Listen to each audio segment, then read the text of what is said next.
Hello and welcome back to Easy Daily English. Hi everyone, we are so happy you are here with us today. I'm your host, Jason, and today we're going to talk about something that almost every English learner experiences. Hi everyone, I'm Julia, and today's topic is very interesting and very important. Let me ask you a quick question. Have you ever understood English when you read or listen, but when it's time to speak, your mind suddenly becomes blank? Yes, maybe you know many English words. Maybe you understand movies, podcasts, or teachers. But when someone asks you a simple question in English, your brain quickly starts translating from your native language. Exactly. Your brain says something like, okay, first think in my language, then translate it into English, then check the grammar and finally speak. And by the time you finish thinking, the conversation has already moved on. And that can feel very frustrating. Many learners say, I understand English, but I cannot speak fast. Or they say, I always translate in my head. But here's the good news. This is completely normal, and it's something you can change with the right training. That's right. In today's episode, we're going to show you how to train your brain to think directly in English so you don't need to translate every sentence in your mind. We'll share simple techniques, daily exercises, and practical tips that can slowly change the way your brain uses English. So if you want to speak more naturally, respond faster in conversations, and feel more confident when using English, then this episode is definitely for you. All right, let's get started and understand why our brain translates in the first place. All right, so let's talk about the big question. Why do we translate in our head in the first place? Why can't we just think directly in English? That's such an important question, and the answer is actually very simple. It's because of how we learned English from the beginning. Exactly. In many schools, English is taught through translation. The teacher gives a word in English and then immediately gives the meaning in your native language.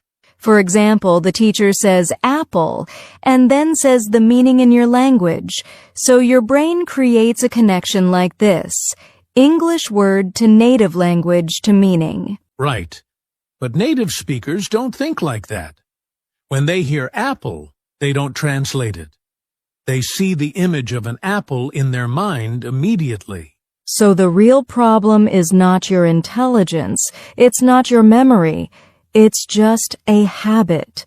Your brain is used to going through your native language first. And the brain loves habits. Once it learns a pattern, it wants to keep using it. So every time you want to speak English, your brain automatically says, okay, let's translate first. There's also another reason. Comfort. Your native language feels safe. It feels natural. So your brain prefers to think in that language because it's easier and faster. But here's what happens during a real conversation. Imagine someone asks you, what did you do yesterday? Your brain quickly starts working. First, you answer in your language. Then you translate it into English. Then you check the grammar. Then you check the tense. And only after that you speak. And that whole process might take 5 or 10 seconds. In normal conversation, that feels very long. Meanwhile, the other person is waiting, and you start feeling nervous. And when you feel nervous, your brain works even slower. So now we have two problems, translation habit and fear. And together, they make speaking feel difficult. But here's something very important. Translating in your head is not a failure. It's actually a sign that you are learning. Yes, it means you know both languages. That's powerful. We just need to train your brain to build a new habit, a direct connection between ideas and English. And the good news is this. Your brain is flexible. It can change. It can build new habits at any age. So don't think, I will always translate. No. You just haven't trained your brain the right way yet. Exactly. And in the next part, we're going to explain what thinking in English really means and why it's much easier than you think. All right. So now that we understand why we translate in our head, let's talk about something very important. What does thinking in English actually mean? Yes, because many learners misunderstand this idea. When they hear think in English, they imagine speaking perfect English in their mind with advanced vocabulary and perfect grammar. Exactly. They think it means sounding like a native speaker inside their brain. But that's not true at all. Thinking in English does not mean using difficult words. It does not mean speaking fast. And it definitely does not mean being perfect. Thinking in English simply means this. When you have an idea, you connect that idea directly to simple English words without going through your native language first. Let's make it very simple. Imagine you are feeling tired. Instead of thinking in your language first and then translating, you just say in your mind, I'm tired. Or you are thirsty. Instead of translating, you think, I need water. Or you look outside and see rain. You immediately think, it's raining. That's it. That's thinking in English. Simple thoughts, simple sentences, direct connection. It's not about complexity. It's about speed and habit. And here's something important. Your thoughts in English should be basic at first. Very basic. Just like a child learning a language. Because when children learn their first language, they don't think in complicated sentences. They start with small ideas like hungry, sleep, go outside. So if your English thoughts are simple, that's not weakness. That's progress. Exactly. The goal is not to impress people in your mind. The goal is to build a new thinking habit. And once your brain gets used to simple English thinking, it will slowly become more natural and more automatic. Now that you understand what thinking in English really means, let's talk about the first practical step to train your brain. All right, now it's time for the first practical step. And this step is very simple, but very powerful. It's called micro-thoughts. Yes, and this is where many learners make a mistake. They try to think in long, complicated sentences immediately. Exactly. They try to think something like, today I was feeling a little tired because I didn't sleep well last night due to some personal responsibilities. And that's too much for the brain at the beginning. Of course you will start translating if the sentence is that long. So instead, we train the brain with small pieces. Very small. Micro-thoughts are short, simple English sentences about what is happening right now. For example, if you are walking, just think, I am walking. If you are drinking tea, think, I am drinking tea. If the weather is cold, think, it's cold today. That's it. No long grammar, no complicated vocabulary. Just short, direct thoughts.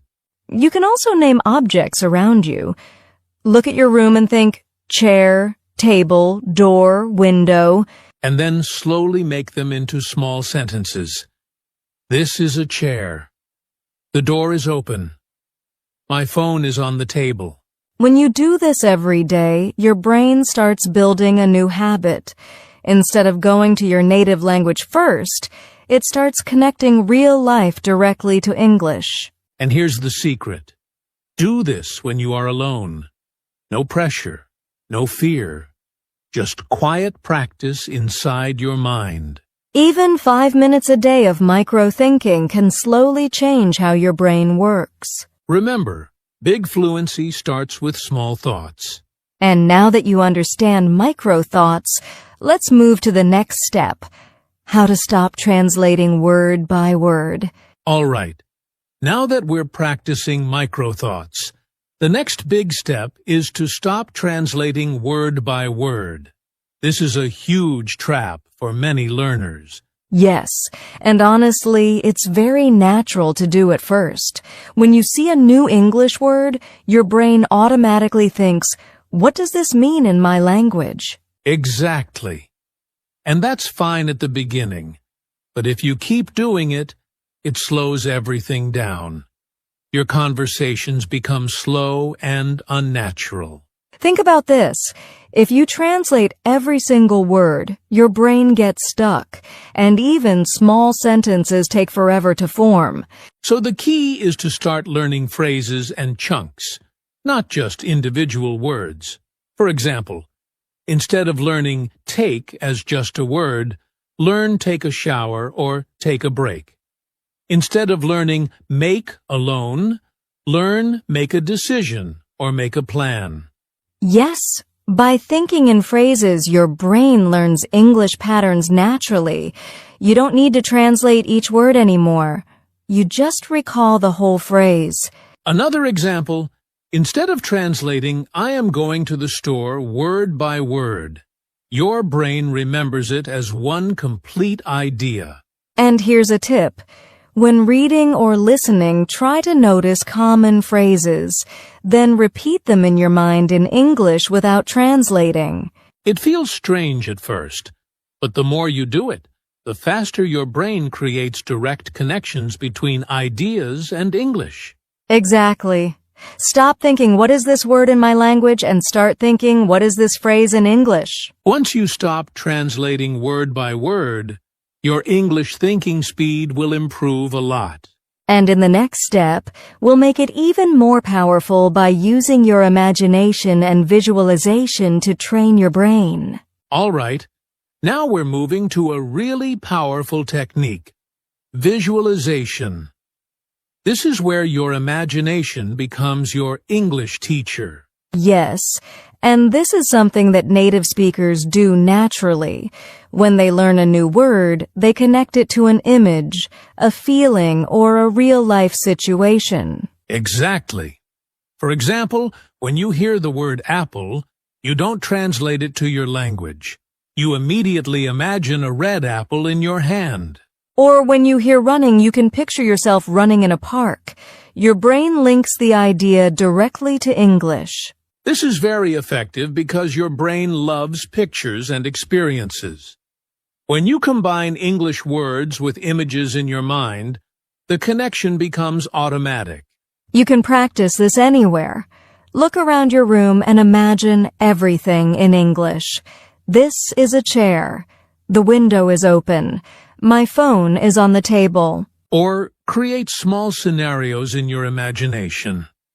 Imagine going to the grocery store and think, I need milk. I want apples. Where is the bread? The key is to see it in your mind first, then say it in English. This trains your brain to link ideas directly to English instead of translating. And the best part? You can do this for just a few minutes a day, and over time, your brain starts thinking in English automatically. Yes, visualization makes English real and alive in your mind, not just words on a page. Next, we'll take it further with a simple daily 5-minute brain training routine to make this a habit. All right, now that we've talked about micro-thoughts and visualization, it's time to put it all together with a simple daily routine. Just 5 minutes a day can make a huge difference. Yes, and the great thing is, you don't need hours of practice. 5 focused minutes every day can start training your brain to think in English naturally. Here's a simple routine you can follow. 1-minute object naming. Look around your room and silently name objects in English. For example, table, chair, window. 2 minutes. Actions and daily activities. Describe what you are doing in short sentences. For example, I am drinking tea, I am opening my book, I am sitting down. 1 minute, future planning. Think about your plans in English. For example, I will go to the market, I will study English, I will call my friend. 1 minute, self-talk. Speak your thoughts in English. For example, I feel happy. It's a sunny day. I want to improve my English. And the key is consistency. Do this every day, even if it's just 5 minutes. Your brain will slowly start making a direct connection between your thoughts and English. Also, don't worry about mistakes or grammar at this stage. The goal is to think in English first, not to speak perfectly. Exactly. The more you practice this daily routine, the faster your brain will get used to English thinking. And once this habit is formed, speaking English will feel much easier and more natural. In the next part, we'll talk about the mindset shift you need to be okay with simple English and stop worrying about mistakes. All right, we've talked about micro-thoughts, visualization, and a daily routine.